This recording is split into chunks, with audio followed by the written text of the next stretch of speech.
Hey everyone, and welcome back to the channel. Today, we're talking about a health topic that is becoming more and more common.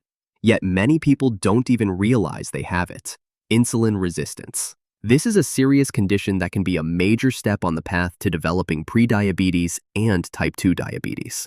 Let's look at some eye-opening numbers. In the Americas alone, the number of people with diabetes is predicted to jump from about 62 million today to a staggering 109 million by the year 2040. What's even more concerning is that some experts believe the true numbers might be up to 40% higher because so many people are living with the condition and don't even know it. The good news is that you have the power to change this. A simple and effective approach is to follow an insulin resistance diet. It's very similar to a diabetic diet plan, and it can help you not only lose excess weight, but also get your insulin and blood sugar levels back on track. This can dramatically reduce your risk of ever developing prediabetes or full-blown diabetes. In this video, we're going to break down exactly what insulin resistance is, and then we'll give you a clear, step-by-step guide to an insulin resistance diet. We'll show you how to choose foods that can help your body become more sensitive to insulin again and put you back in control of your health. So before we can understand what goes wrong with insulin resistance, we need to know what insulin is and what its job is in the first place. Think of insulin as a key. It's a special hormone made by an organ in your body called the pancreas. When you eat food, especially carbohydrates, your body breaks it down into glucose, which is a type of sugar. This glucose is your body's main source of energy. When your blood sugar levels rise after a meal, your pancreas releases insulin into your bloodstream. The insulin then travels through your body to all your cells. Its job is to unlock those cells so the glucose can get inside and be used for energy. This is how insulin keeps your blood sugar levels from getting too high. Insulin is a true multitasker. Not only does it help glucose get into your muscle, fat, and liver cells, but it also tells your liver and muscle tissue to store any extra glucose for later. This makes sure your body has a constant supply of energy, and it helps keep your blood glucose levels stable. So now that we understand what insulin does, let's talk about what happens when your body becomes insulin resistant. Imagine that insulin key we talked about earlier. In an insulin-resistant person, those keys just don't work as well anymore. Your muscle, fat, and liver cells essentially stop responding properly to insulin, making it harder for glucose to get inside. It's like the locks on your cells are rusty. Because your cells aren't getting the glucose they need, your body panics and tells the pancreas to make more insulin. The pancreas works overtime, trying to produce enough insulin to force the glucose into the cells. For a while, this can work, but eventually, the beta cells in the pancreas, which are the ones that make insulin, get tired and can't keep up with the high demand. When this happens, excess glucose starts building up in your bloodstream. This is a big problem. This is when you are on the road to developing prediabetes, and if left unchecked, full-blown type 2 diabetes. The tricky part about insulin resistance is that it usually has no obvious symptoms. You could have it for years without knowing. Sometimes, a sign of severe insulin resistance is a skin condition called acanthosis nigricans, which causes dark patches on areas like your neck, elbows, knees, and armpits. So if insulin resistance often has no symptoms, how do you know if you have it? The only way to know for sure is to get tested. Doctors often check your insulin levels alongside other blood tests, like a glucose test. One common method to evaluate insulin resistance is during a glucose tolerance test. This is when you drink a sugary liquid and your blood is tested multiple times to see how your body processes the sugar and how much insulin it produces. Now, insulin levels can be a little complicated. Both levels that are too low and levels that are too high can be a problem. If your insulin levels are too low, your liver can dump too much glucose into your bloodstream. This is what happens in people with type 1 diabetes, where the pancreas produces little to no insulin. On the other hand, high insulin levels are a key sign of insulin resistance. This is because your pancreas is working so hard to keep up with the demand. High insulin levels can also promote weight gain and inflammation in the body. While there's some debate on the exact ideal number, many researchers suggest a healthy fasting insulin level should be below 5 microunits per milliliter. Remember, insulin resistance is often linked to other conditions like obesity, high blood pressure, and high levels of fat in the blood. If left unmanaged, the overworked pancreas can eventually wear out, leading to consistently high blood sugar levels, which is the definition of prediabetes and eventually type 2 diabetes. The good news in all of this is that the primary cause of insulin resistance is excess weight, especially fat around your middle, and that means that losing even a small amount of weight can make a huge difference in how your body responds to insulin. Research from major studies like the Diabetes Prevention Program has shown that people with insulin resistance or prediabetes can often delay or even prevent the onset of full-blown diabetes just by changing their diet and losing weight. So, let's get into the heart of it. Here are 8 key steps to start following an insulin resistance diet. Step 1. Limit carbohydrates. Carbohydrates have the biggest impact on your blood sugar levels, but that doesn't mean you have to cut them out completely. The key is to be mindful of your carb intake. Prioritize carbs from healthy sources like vegetables, fruits, whole grains, beans, and legumes. These provide essential nutrients without causing a rapid spike in blood sugar. It's best to avoid highly processed grain products. For example, choose whole grains in their natural form, like oatmeal or quinoa, over things made from flour.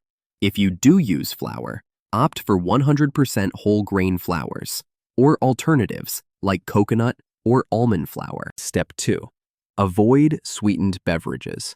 Sugary drinks are one of the biggest culprits when it comes to insulin resistance. The American Diabetes Association's nutrition recommendations now specifically tell people to avoid sugar-sweetened beverages.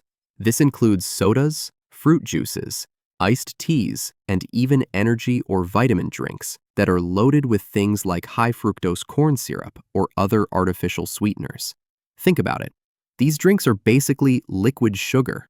When you consume them, your body gets hit with a huge and immediate dose of glucose, forcing your pancreas to release a massive amount of insulin to try and deal with it. Over time, this constant demand can lead to insulin resistance. One study found that people who drank the most sugar-sweetened beverages had a 26% greater risk of developing diabetes. So, what should you drink instead? Stick to the basics: water, sparkling water, unsweetened herbal or black tea, and coffee. If you need a little sweetness, choose natural options like a small amount of raw honey, dates, pure maple syrup, or stevia. Step 3. Eat more fiber. Now, for one of the most powerful tools in your insulin resistance diet: fiber. Fiber-rich foods are fantastic because they slow down how quickly your body absorbs sugar. This means you don't get that huge, rapid spike in blood sugar after a meal, and your pancreas doesn't have to work as hard to produce insulin. In fact, some studies show that diets with over 50 grams of fiber per day can significantly improve blood sugar control in people with diabetes. So, where can you get more of this amazing nutrient? Load your plate with fresh veggies like artichokes, Brussels sprouts, and avocado. Incorporate legumes and beans into your meals. And don't forget about seeds like flax seeds and chia seeds. Grains like quinoa are also a great choice. These foods are not only packed with fiber, but also low in calories and full of vitamins and minerals that can help fight inflammation. Step 4. Eat healthy fats. When we talk about healthy eating, fat often gets a bad rap. But the truth is, the type of fat you eat is far more important than the total amount. For people with insulin resistance, it's crucial to swap out unhealthy saturated and trans fats for beneficial unsaturated fats. Research shows that high intake of saturated fats, found in things like fatty beef and many baked goods, can actually contribute to insulin resistance. So, it's a good idea to limit these to less than 7% of your daily calories. Instead, fill your diet with monounsaturated and polyunsaturated fats. These are the kind found in the famous Mediterranean diet, and they've been shown to improve blood sugar control. Think about adding more olive oil, avocados, nuts, and seeds to your meals. And don't forget about omega-3 fatty acids. These are fantastic for fighting inflammation. Aim to eat at least 2 servings of wild-caught fatty fish every week, like salmon, mackerel, or sardines. Other great sources include walnuts, chia seeds, and flax seeds. Step 5. Get enough protein. Protein is another critical part of an insulin resistance diet. A study in the International Journal for Vitamin and Nutrition Research found that people who ate more protein as part of a weight loss plan lost more weight than those who ate less. This is especially important for those with insulin resistance because protein doesn't cause a spike in blood sugar the way carbs do. It's a great way to feel full and satisfied without putting extra stress on your pancreas. Plus, protein helps you preserve muscle and bone mass, which can be affected in people with poorly managed insulin resistance. So, what are some good sources? Focus on lean, high-quality proteins like organic chicken, wild-caught fish, free-range eggs, lentils, almonds, and yogurt. These foods help keep your blood sugar levels stable, which is a major goal of this diet. Step 6. Eat dairy. You might be surprised to learn that including dairy in your diet could actually help reduce your risk of type 2 diabetes. There's a growing body of scientific evidence that links dairy intake to a reduced risk of the disease. While the exact reasons are still being studied, scientists believe it might have something to do with certain components in dairy, like calcium, vitamin D, and a specific fatty acid called trans-palmitoleic acid. This particular fatty acid, found in milk, cheese, and yogurt, is thought to play a significant role in reducing insulin resistance.